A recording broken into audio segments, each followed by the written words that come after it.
For somewhere between 5 and 30% of people, their dominant hand is their left hand, assigning them a destiny of smudged birthday cards. In video games, left-handedness is even rarer than in reality. But whereas in reality the reason someone is left-handed isn't fully understood, with theories mostly involving genetics or brain hemispheres, in video games the reasons are less biological and more about game design or how your right hand is a giant demon claw. So welcome now, right and left-handed friends, and please enjoy the unexpected reasons these video game characters are Southpaws. Only those who have conquered fate have a place on the stage of history. So, the evil sword has sent you to do its bidding. Raphael of Soul Calibur fame is an old-timey French aristocrat and a fencing master who may or may not be a vampire. How's that? If he's not a vampire, he fights really dirty for a fencer. My turn now. Your knees! I shall make you one of my minions! How is that sanctioned by the International Fencing Federation? Anyhow, Bitey McGee here mostly prefers to attack his opponents with his signature fencing style. You may have noticed already how Raphael's edged weapon of choice is in his dominant left hand. In the case of a fighting game like this one, Raphael's left-handedness means the character can use a somewhat traditional fencing stance and technique while ensuring his face and chest are still pointing at the player. I say somewhat traditional, I bet this wouldn't fly in the Olympic fencing finals. Now you see the extent of my power! At any rate, Raphael facing the screen is clearly better than seeing just his back, no matter how good his hair is.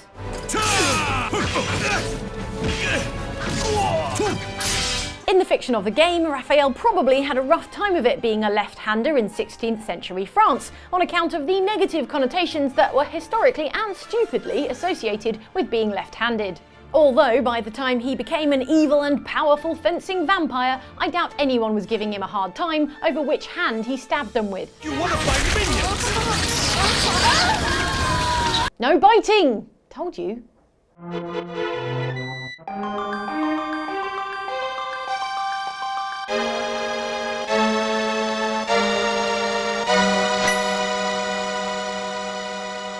Fans of The Legend of Zelda know that series hero Link is 3 things. 1. Silent, 2. A menace to pottery, and 3. Left-handed. In most Zelda games, whenever Link has to do something important, like retrieving a legendary sword or harassing a bunch of chickens, he almost always uses his left hand. And in the manual for Zelda 2, The Awakening of Link, Link is described as setting off on his travels with a magical sword in his left hand and a magical shield in his right. I'll take your word for it that that's what those objects are, Zelda 2. The reason for Link's left-handedness is one of the common theories behind why people are left-handed. He inherited it from his dad. In Link's case, that's Shigeru Miyamoto, creator of the Zelda series, seen here wielding the Master Sword in his left hand. Miyamoto is a lefty himself and wanted to create a character who shared his left-handedness. Of course, eagle-eyed fans noticed that in both Zelda 2 and The Legend of Zelda: A Link to the Past, Link seemed to be ambidextrous in that whenever he faced the right-hand side of the screen, he seemed to switch his shield into his left hand and his sword into his right.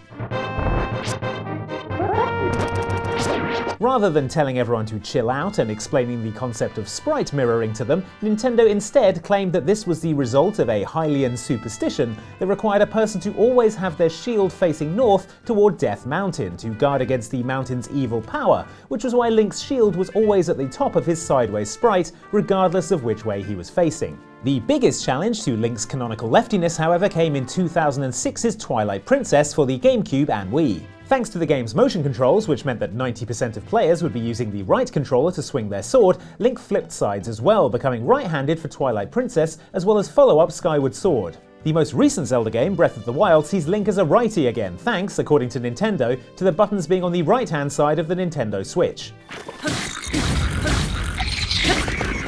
Nintendo has now decided that Link is ambidextrous, which is why he was a lefty for so long before becoming right-handed. He was apparently hiding this skill all the time, in his own games, and when making left-handed guest appearances in other series. Makes you wonder what else he's hiding. Can you secretly speak as well, Link? I'm on to you. Have any people ever been hurt in this thing? Of course not. This is the first time I've ever tried it on people.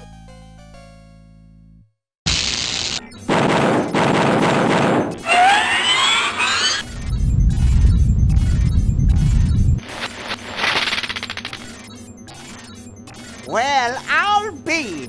Most time travel fiction warns of the dangers of time travel, about how one tiny change in the past can cause catastrophic differences in the future. 1994 adventure game Day of the Tentacle, on the other hand, has a bit where you rewrite the US Constitution to gain access to a vacuum cleaner. If there are no objections, we shall add it to the Constitution immediately. No? Good, and so shall it be law. What's a vacuum cleaner? No goal is too small to be achieved by manipulating the space-time continuum, is the lesson here. So when a statue is standing in the way of us progressing by holding an easily grabbable sword in its left hand, we know it's nothing that a plucky youngster with spirit and a time machine can't solve. That's when we head to the 18th century and meet twin artist brothers Ned and Jed, who are identical, except that Ned is right-handed and Jed is left-handed. Even our dear father can't tell us apart. He only knows that one of us is left-handed while the other is right, but that neither of us are following in his tiny scientific footsteps. And while Jed Edison might not seem like he's the hero of Day of the Tentacle, without his sinistrality, all of planet Earth would be under the rule of a race of power-mad tentacles. So I think a statue is the least he deserves. However, the statue of Jed is what's causing all our problems. So by switching Ned's right-handed mallet out for a left-handed one, we're able to ruin his sculpture and force Jed to take over as the sculptor in the past, changing the side that the sword is on in the present, and finally allowing us to achieve our ultimate goal of pushing an old lady down some stairs? Alright, no more time travel for you guys.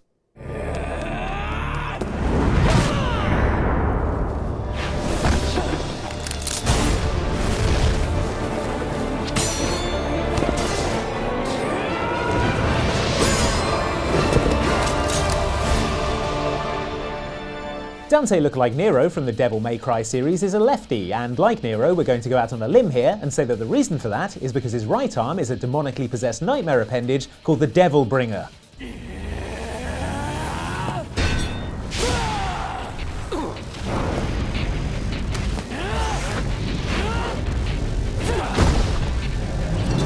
Yeah, try making coffee with that.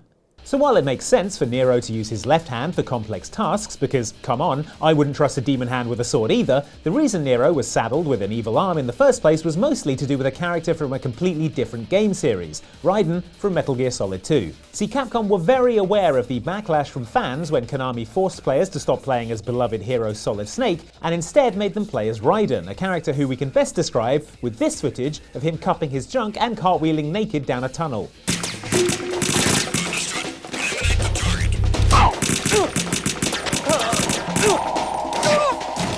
Yes, this will be popular, they thought. Wary of introducing a character who wasn't as fun to play as regular character Dante, Capcom gave Nero the Devil Bringer, which to be fair, was totally awesome, allowing you to grab enemies at a distance and slam them into the ground, a skill so cool you were actually disappointed when you took over as Dante later in the game and didn't have access to it anymore.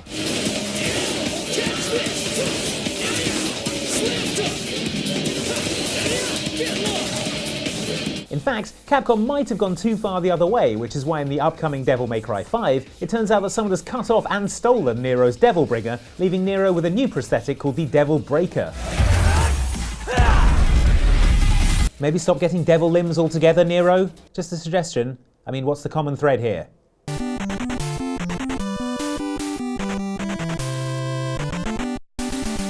In the US version of NES boxing game Punch-Out, the Russian boxer and USSR sporting hero is called Soda Popinski, because even America in the 1980s thought that his original name, Vodka Drunkensky, was a little bit insensitive.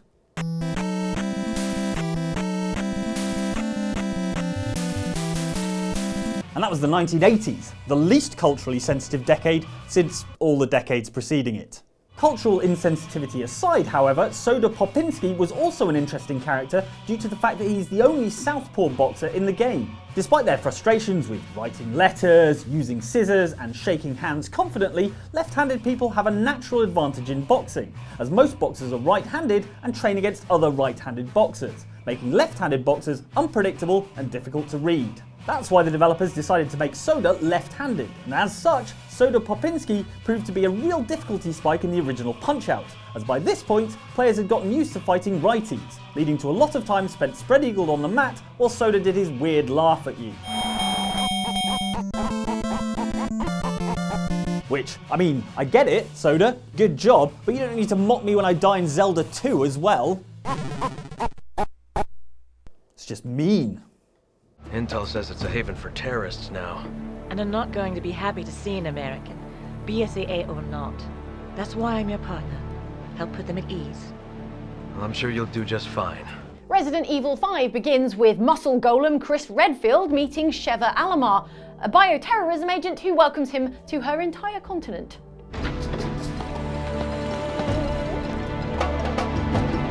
Welcome to Africa. Chris and Sheva then team up for Resident Evil's first co-op game, which offered both online co-op and co-op of the offline local split-screen variety.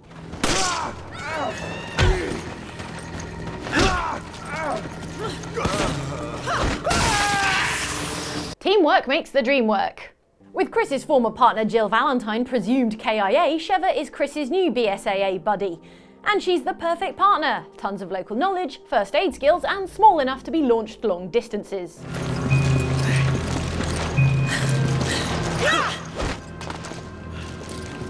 So that's how Chris got so hench.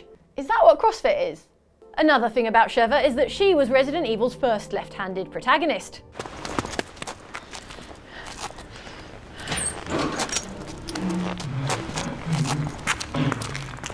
Or at least we gather Sheva favours her left hand, because although we never see her operate scissors or a can opener, she does use firearms left-handed. Sheva's left-handed aim has the benefit of mirroring the right-handed aim on Chris. This makes it so that when you play in split screen, you get this symmetrical situation, with Chris's camera over his right shoulder and Sheva's camera over her left shoulder.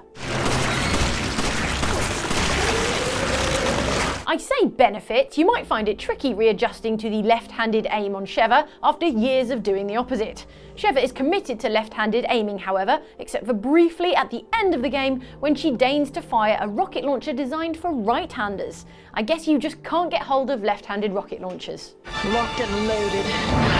Suck on this, Wesker. Your time's up, you son of a bitch.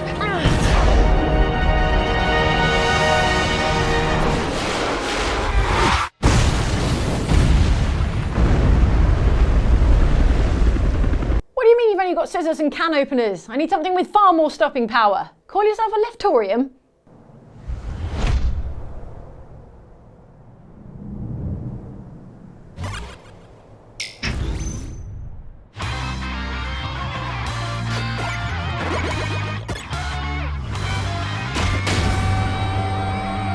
Mega Man is an incredible, lifelike boy robot created by elderly scientist Dr. Light. But what's even more incredible is that Dr. Light isn't in prison, because that is a messed up hobby, dude.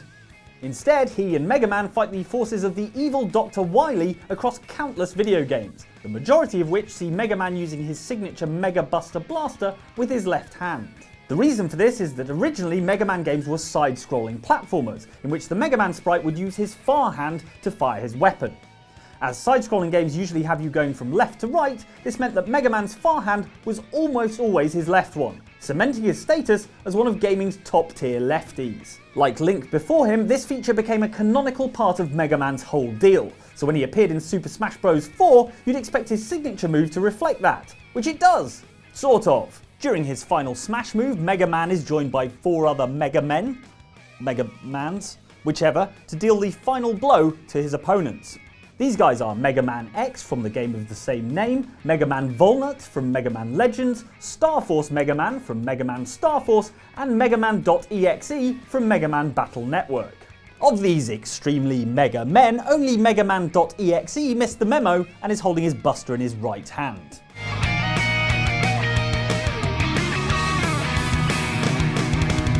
There's always one.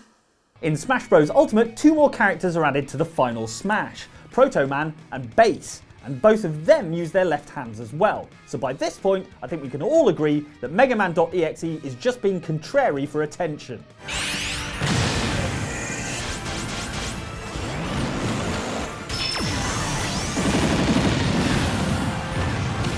That being said, I think we've all learned something here today. How quickly the words Mega Man lose all meaning.